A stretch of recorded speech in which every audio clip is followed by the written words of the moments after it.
For more on all this, we're joined by Dr. Richard Haass, President Emeritus of the Council on Foreign Relations and Senior Counselor for Centerview Partners. Thank you so much for joining us. As you look at the countries that have joined the Board of Peace, including those who are at the ceremony in person today, what stands out to you? What stands out to me less is who's not there. Essentially, these are second-tier countries with very few exceptions, a couple who might qualify, if you will, as medium powers.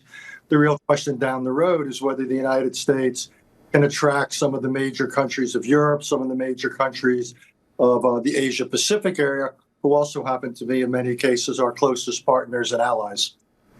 What challenges would it present for the U.S. if none of these key allies end up even signing up?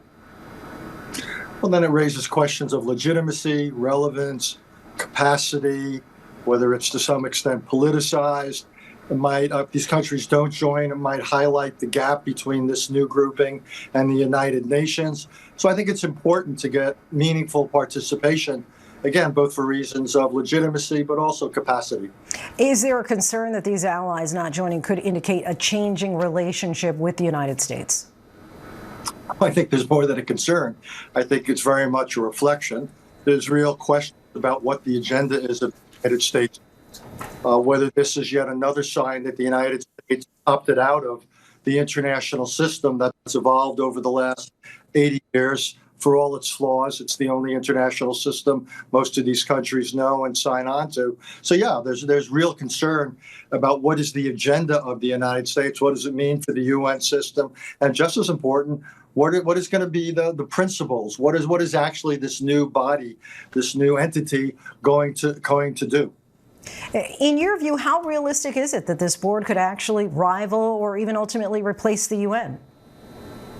Well, the UN's biggest challenge is itself, so that doesn't change. The real question for this new grouping is what is it going to do? Will it have a significant diplomatic role? Maybe.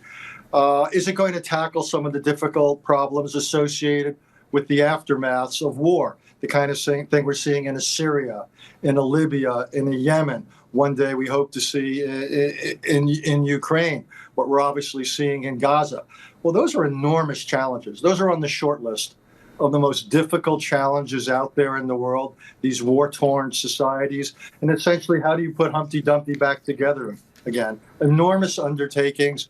And the first test will probably be Gaza. And so far, at least, there hasn't been a lot to show for international efforts led by the United States to move that along.